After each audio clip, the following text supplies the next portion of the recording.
Film dibuka dengan memperlihatkan seorang laki-laki berbadan gempal. Dia adalah Tae-san, pimpinan perusahaan pinjaman khusus buat preman dan gangster bernama Angel Capital. 연락이 안 되시고 좀 알아보니까 여기 계신다고 그랬죠. Biarpun sama-sama berawalan Angel, tapi tidak terkait atau ada hubungannya dengan Angel Karamoy.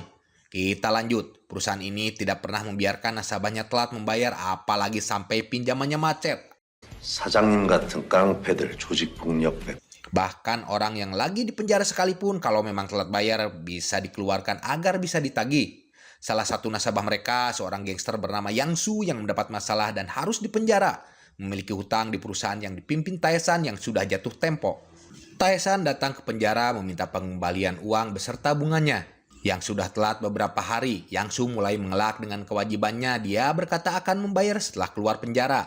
Saat itu Tae-san yang mendengar alasan dari Yang Su hanya memperingatkannya bahwa perusahaannya tidak akan membiarkan orang yang berhutang bisa tenang sampai hutangnya lunas.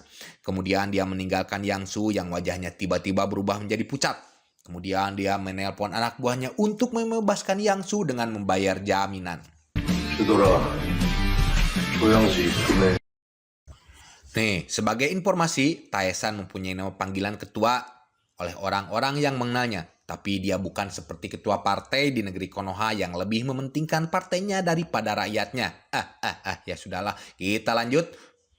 Scene berpindah memperlihatkan kantor Angel Capital yang dipimpin Tae-san. Terlihat beberapa orang yang sedang melakukan aktivitasnya. Mereka adalah Jiudol, Kangji, Malsok, dan Wonsung. Mereka siap untuk menagih orang-orang yang telat membayar pinjaman. Sementara itu, Tae-san yang baru saja pergi meninggalkan penjara mendapat telepon dari seseorang. Dia adalah seorang detektif yang banyak gaya padahal tidak mempunyai uang dan selalu meminta uang pada Tae-san. Dia menggunakan uang untuk membeli barang-barang mewah. Tae-san tidak pernah menolak ketika dia meminta uang berapapun itu. Scene beralih ke sebuah klinik kesehatan. Terlihat salah seorang pria gendut yang sedang mempromosikan kliniknya di internet. Terlihat dia begitu terkejut mendengar jeritan dari ruang perawatan. Dia segera berlari.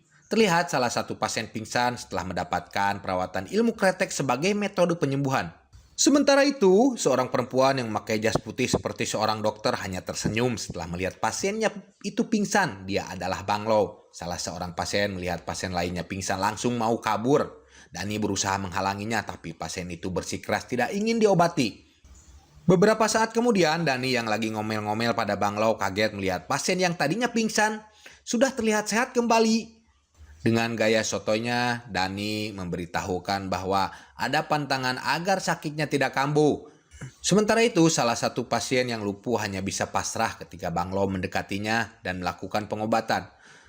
Seketika setelah Bang Lo melakukan ilmu kreteknya, pasien yang lumpuh sudah bisa berjalan normal kembali. Oh, sungguh hebat dokter ini.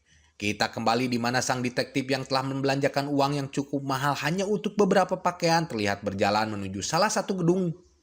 Di situ dia bertemu dengan salah seorang guru perempuan.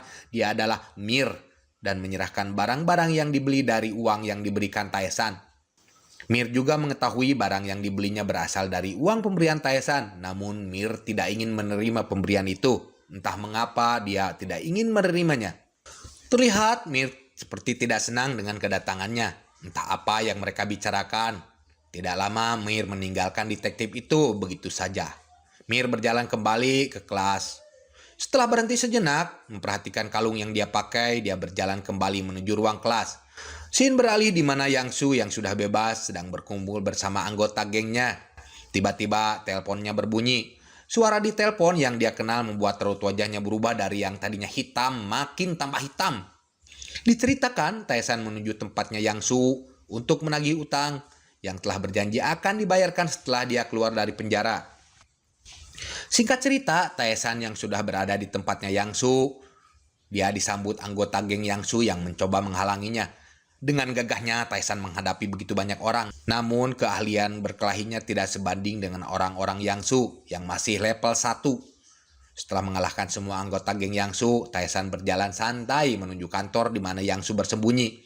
Gayanya yang sok keras tiba-tiba berubah setelah bertemu dengan Tae-san. Tanpa banyak bicara, Yang Su yang sudah kena mental dengan segera mengeluarkan semua uang yang berada di berangkasnya.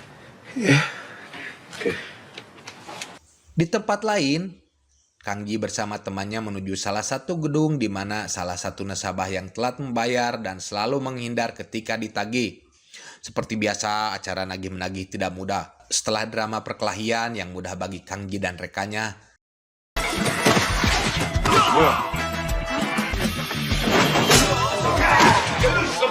terlihat si tukang hutang mencoba kabur dengan tas berisi uang.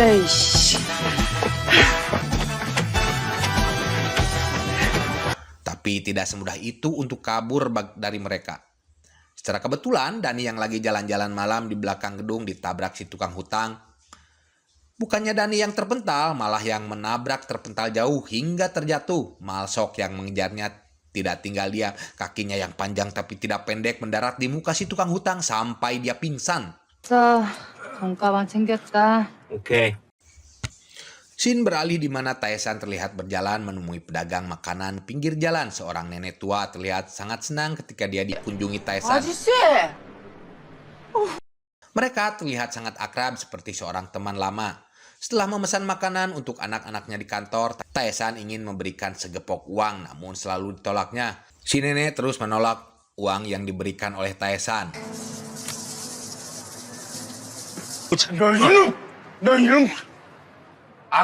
Namun Taesan terus memaksa uangnya agar diterima hingga terjadi salah paham.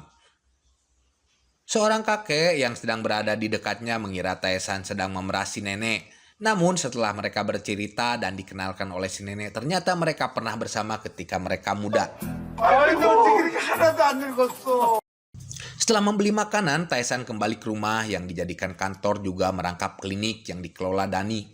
Suasana di tempat itu terlihat sepi. Beberapa kali Taesan memanggil anak buahnya.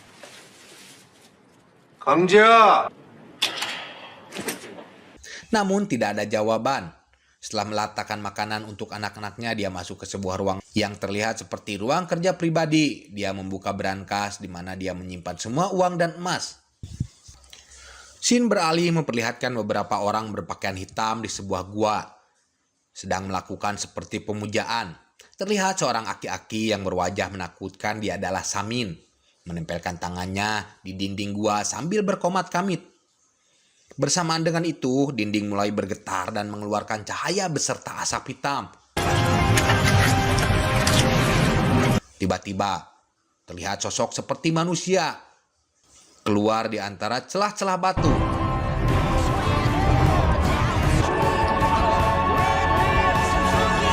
You better hold your head up to the sky. I'm gonna roll with you till the day I die.